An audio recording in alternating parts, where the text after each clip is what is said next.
Εδώ είμαστε, συνεχίζουμε. Είναι ο κύριος Αντώνης Δελιδημητρίου μαζί μας, πρόεδρος της Ένωσης Κάμπινγκ Χαλκιδικής. Δεν πάει πολύς καιρός που τα ξαναείπαμε τηλεοπτικά, κύριε Δελιδημητρίου, έτσι δεν είναι? Καλησπέρα. Καλησπέρα σε εσάς και τους τηλεθεατές. Τώρα φυσικά άλλος ο σκοπός. Άλλος. Τώρα θα μας πάτε βόλτα στη Σιθωνία με το ποδήλατο. Εμένα μου αρέσει η ιδέα, γιατί πήρα και ποδήλατο πρόσφατα και κάνω και ποδήλατο.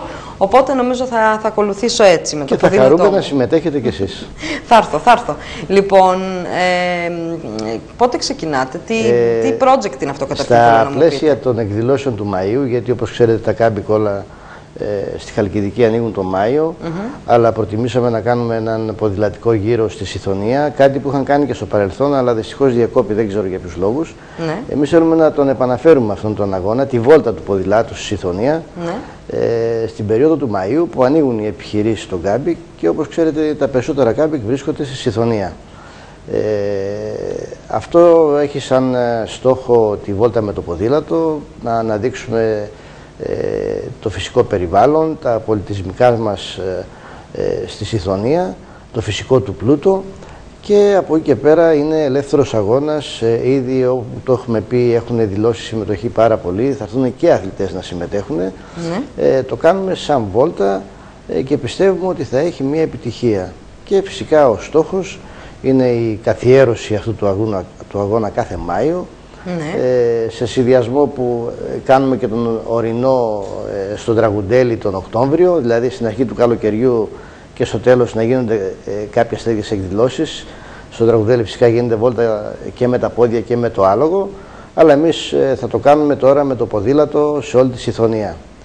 Η εκκίνηση θα γίνει από το κάμπικ Λακάρα στην περιοχή της Βουρβουρού λίγο μετά. Και ο τερματισμός θα γίνει μπροστά στο Δημαρχείο της Σιθωνίας. Είναι μια διαδρομή περίπου 90 χιλιόμετρων. 90? Βεβαίως. Είναι πάρα πολλοί αθλητές μας είπαν το εξής: είναι πολύ μικρή διαδρομή. Γιατί στα ασφάλτινα αυτοί έχουν μάθει να τρέχουν 200 και 300 χιλιόμετρα. Γιατί σκέφτομαι τον εαυτό μου με το ποδήλατο. Σύμφωνοι κάποιοι ιδιώτες, για κάποιους ιδιώτες είναι μεγάλη διαδρομή. Αλλά αυτό σημαίνει ότι μπορούν να ξεκινήσουν από οποιοδήποτε σημείο του γύρου, να συμμετέχουν όλοι μαζί. Φυσικά η εκκίνηση θα δοθεί από εκεί τους πρώτους αθλητές και θα κάνουν το γύρο της Σιθωνίας αντίθετα, για να μην ενοχλούμε και τους επισκέπτες που θα έρχονται εκείνη τη μέρα στη Χαλκιδική. Γι' αυτό το σκεφτήκαμε έτσι. Είναι και στην αρχή λιγάκι η δύσκολη διαδρομή, οπότε μετά θα πάει πιο εύκολη, θα είναι πιο ξεκούραστοι οι αθλητές που θα συμμετέχουν.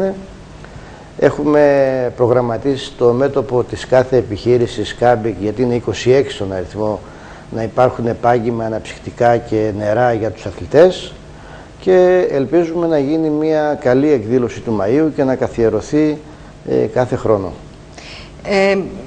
Ως ιδέα πώς προέκυψε? Δηλαδή είχατε αν θέλετε μια ιδέα, να γνωρίσει κανείς τη Σιθωνία με αυτόν τον τρόπο?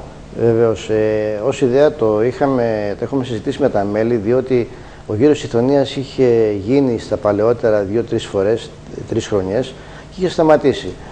Το ποδήλατο, όπως γνωρίζετε τώρα, όπως είπατε και εσείς πήρατε ποδήλατο, είναι ένα μεταφορικό μέσο, το οποίο... Είναι ένας εναλλακτικός τρόπος μετακίνησης και ένας ωραίος τρόπος ζωής.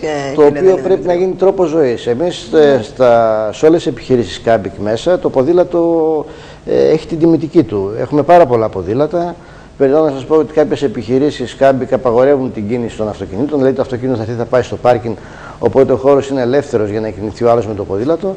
Είναι κάτι που δεν μπορεί να κάνει στις πόλεις. Όπως ξέρετε, οι μεγάλες πόλεις δεν έχουν κάνει τους δρόμους ή τις ανάλογες υποδομές για να κυκλοφορεί το ποδήλατο.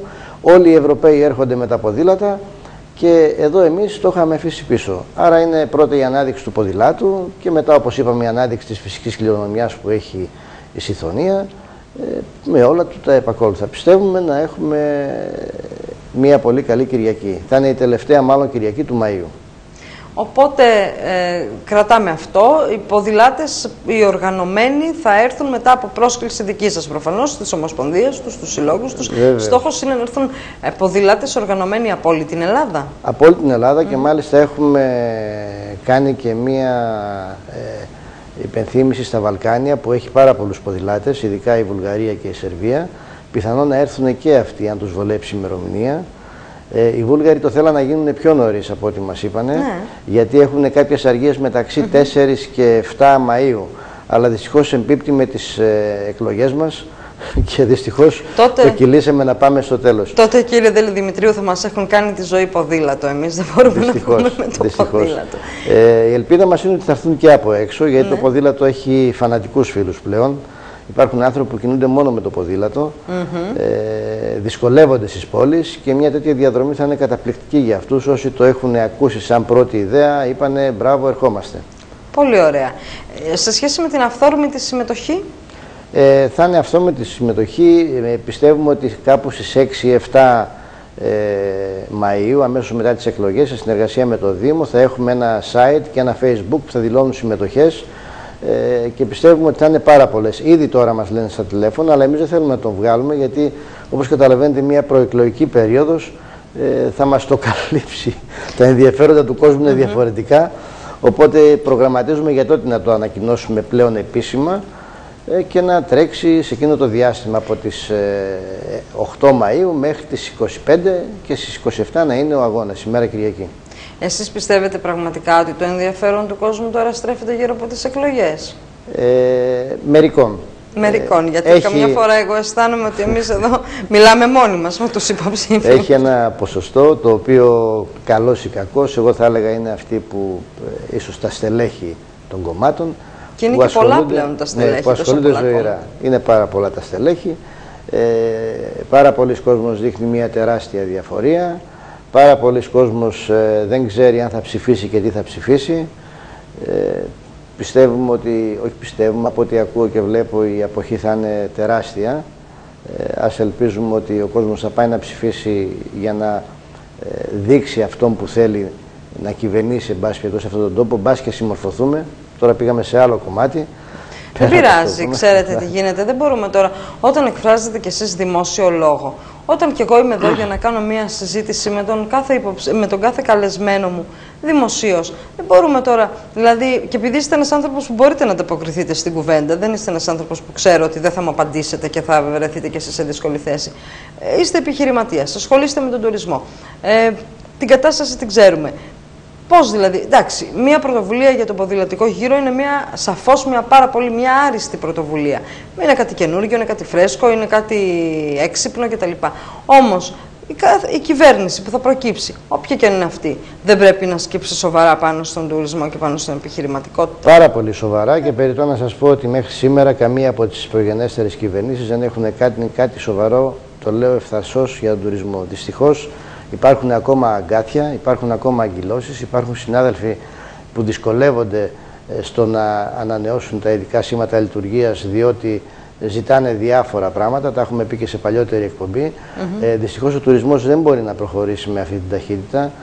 Πέρα από όλα αυτά, το είχα πει και σε προηγούμενη εκπομπή, θα πρέπει πλέον πάση θυσία να αποκτήσει ένα σταθερό φορολογικό σύστημα, όχι μόνο ο τουρισμός, για όλους μας θα πρέπει να είναι αυτό, αν θέλουμε να κάνουμε ανάπτυξη. Και, εν πάση περιπτώσει, κάτι που είπα και παλιότερα, θα πρέπει να αντιληφθεί το κράτος ότι δεν μπορεί να είναι επιχειρηματίας. Τελεία και παύλα. Θα πρέπει κάποιες δραστηριότητες να φύγουν από το κράτος. Δεν ξέρω τι πρέπει να κάνει με το προσωπικό που έχει, τους 700 τόσους χιλιάδες δημόσιους υπαλλήλους. Πρέπει να βρεθούν λύσεις. Αυτή είναι η πολιτική, αυτοί θα βρουν τις λύσεις αυτές, αλλά το σίγουρο είναι ότι πρέπει πάση θυσία πλέον το κράτος να εισπράττει μόνο και να μην είναι εργοδότης, να μην είναι επιχειρηματίας. Δεν μπορεί να είναι επιχειρηματίας. Όπου πήγε να γίνει επιχειρηματίας, τα έχει κάνει θάλασσα. Να μην μπούμε σε παραδείγματα, αλλά εν πάση περιπτώσει, αν μας προκαλέσει κάποτε κάποιος από την κυβέρνηση, κάποιος που είναι υποψήφιος, θα το τα πούμε. Νομίζω ότι με καλύπτει εμένα η απάντησή σας και νομίζω ότι περιμένει όλος ο ελληνικός λαός, και εσείς από την πλευρά σας, οι επιχειρηματίες του τουρισμού και οι υπάλληλοι και δεν ξέρω ποιοι άλλοι. Περιμένουμε όλοι να δούμε κάτι καινούριο. Και δεν μπορεί, δηλαδή, είναι πραγματικά απορίας άξιων πως ένας επιχειρηματίας ή ένας δήμος παίρνει μια απόφαση και λέει: θα κάνω φερρυπίν σε συνεργασία με έναν δήμο, θα κάνω μια ένωση κάμπινγκ, θα κάνω ένα ποδηλατικό γύρο. Λοιπόν, σκέφτεται κάτι, το οργανώνει, το υλοποιεί και περιμένει και έρχεται και ένα αποτέλεσμα. Γιατί η Σιθωνία είναι και πανέμορφη, έχει και ορεινό όγκο, δηλαδή μπορεί να γίνουν και πολλά πράγματα. Και δεν μπορεί ένα ολόκληρο κράτος μέσα από τους θεσμούς του να πάρει μια απόφαση να την υλοποιήσει και να δούμε αποτέλεσμα. Δυστυχώς. Πραγματικά. Δυστυχώς. Θα σας πω ότι χθες άκουσα επικεφαλής μεγάλου κόμματος, έναν από τους δυο, δεν θα αναφέρω το όνομά του, ο οποίος αναφέρθηκε σε αυτό το κομμάτι, δηλαδή στο δημόσιο, που θα πρέπει εν πάση περιπτώσει να απαλλαχθεί το κράτος από τον κύκλο του δημοσίου αυτού. Εάν αυτά τα λόγια που λένε προεκλογικά όλοι οι πολιτικοί μας εδώ και πολλά χρόνια τα κάναν και πράξη, θα ήμασταν πάρα πολύ καλύτερα. Δυστυχώς γίνανε πολύ ελάχιστα από αυτά σε πράξη, να μην πω τίποτα. Απέναντίας γίνανε αντίθετα πράγματα, τα οποία μας έχουν φέρει σε αυτή τη δεινή κατάσταση οικονομική. Πρέπει λοιπόν πάση θυσία να αντιληφθούν τα κόμματα, να μην τάξουν, και αυτά που θα πούν να τα πραγματοποιήσουν αυτός που θα είναι ο πρώτος ή αυτοί που θα μπορέσουν να κυβερνήσουν. Έχω την αίσθηση ότι το μεγάλο αγκάθι είναι πλέον η πελατειακή σχέση που είχαν οι πολιτικοί από το 1978 και μέχρι προγενέστερα. Έχουν γεμίσει το δημόσιο με υπαλλήλους. Το δημόσιο δεν είναι αποδοτικό στο σημείο που χρειάζεται, άρα θα πρέπει πάση θυσία για να γίνει αποδοτικό να μοιράσουν την πίτα, να τη δώσουν σε ιδιώτες, να έχει περισσότερα έσοδα το κράτος. Δεν ξέρω, αυτά είναι και θέματα πολιτικά, λέω, αλλά αυτό πιστεύει ο κόσμος, πάρα πολλοί κόσμος που συζητάμε. Μάλιστα. Να ξαναγυρίσουμε τώρα στο ποδηλατικό γύρο της Ιθωνίας. Πώς μπορεί κανείς που ενδιαφέρεται να δηλώσει συμμετοχή, να απευθύνεται σε εσάς? Θα υπάρχει βεβαίως. Θα υπάρχει στο campsite.gr, στην επίσημη ιστοσελίδα της Ένωσης, από τις 7 Μαΐου ειδικό κουτάκι που θα μπορεί να μπαίνει να αφήνει τα στοιχεία του για να τα παίρνουμε εμείς. Σε συνεργασία αύριο μεθαύριο με το Δήμο θα μιλήσω μήπως και στη σελίδα του Δήμου Ιθωνίας μπορεί να γίνει αυτό. Θα συγκεντρωθούν όλα αυτά τα ονόματα. Πιστεύουμε ότι θα έχουμε μια πολύ καλή επιτυχία. Εδώ θα καλέσουμε από τον μικρό μας φίλο, τον 6, 7, 8, 10 χρονών που του αρέσει το ποδήλατο, να ακολουθήσει τη διαδρομή για όσα χιλιόμετρα θέλει. Γι' αυτό το κάναμε σε χαρακτήρα βόλτας. Κάποιος μπορεί να κάνει 10 ή 15 χιλιόμετρα ή 5 ή 20. Μπορεί από την εκκίνηση ή και κάπου στη μέση της διαδρομής, αφού περάσουν οι πρώτοι, να μπει και να ακολουθήσει από πίσω. Άρα η βόλτα είναι να συμμετέχουμε όλοι. Και θα υπάρχει κάλυψη, φαντάζομαι, από ασθενοφόρο, από αστυνομία. Βεβαίως, βεβαίως. Θα έχουμε με ένα ασθενοφόρο, θα έχουμε μια επικοινωνία με το νοσοκομείο ή με το κέντρο υγείας του Αγίου Νικολάου, εάν χρειαστεί κάτι, που δεν πιστεύουμε, γιατί το έχουμε βόλτα. Η βόλτα σημαίνει ότι δεν τρέχουμε, δεν φτάνουμε στα άκρα. Η αστυνομία, όποιος μπορεί, όσο μπορεί. Βεβαίως, η αστυνομία πιστεύω να μας βοηθήσει στο θέμα του προπομπού, να ανοίγει τον αγώνα, και κάποια από τα αυτοκίνητα ή του Δήμου ή της Ένωσης, κάποιοι συνάδελφοι, να είναι τα τελευταία αυτοκίνητα οι ουραγοί από τη μία πλευρά του δρόμου, προκειμένου να γίνει ομαλή αυτή η βόλτα στη Ιθωνία, που πιστεύω ότι κάτι ανάλογο έγινε στην Άνδρο και το έμαθα χθες και το είδα, και είχε τεράστια επιτυχία. Και όπου οργανώνουν τη βόλτα με το ποδήλατο, όχι τον αγώνα, υπάρχει τεράστια συμμετοχή, γιατί εκεί δεν ανάγκη να είσαι αθλητής για να πας. Ναι. Γι' αυτό είπα, περιμένουμε και εσάς με το νέο σας ποδήλατο, έστω για 5 χιλιόμετρα, για 10. Νομίζω λίγα θα κάνω εγώ, αλλά τέλος. Όσα μπορείτε, δεν έχει σημασία. Όσα μπορεί ο καθένας. Η βόλτα με το ποδήλατο είναι, ελέγχουμε και τις αντοχές μας. Δεν το κάνουμε αγώνα, δεν θέλουμε να υπάρχει πρώτος ή δεύτερος ή τρίτος. Το σίγουρο είναι όμως ότι σε αυτή τη διαδρομή, επειδή είναι ασφαλές το ποδήλατο εκείνη τη μέρα που θα κινηθεί, με τα μέτρα που θα πάρθουν, έχουν δηλώσει συμμετοχή αθλητές ήδη, σε μένα προσωπικά που τους το έχω αναφέρει.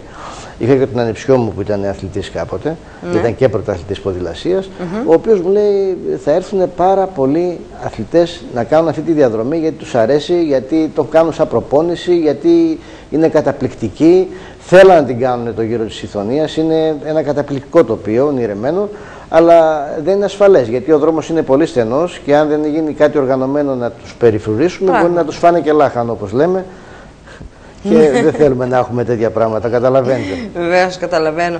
Εγώ θέλω να ρωτήσω κάτι τελευταίο και μετά να σας αποδεσμεύσω. Η Ιθωνία είναι μια πανέμορφη περιοχή, τη γνωρίζουμε όλοι, με πάρα πολλές ομορφιές φανερές, πάρα πολλές άλλες κρυμμένες.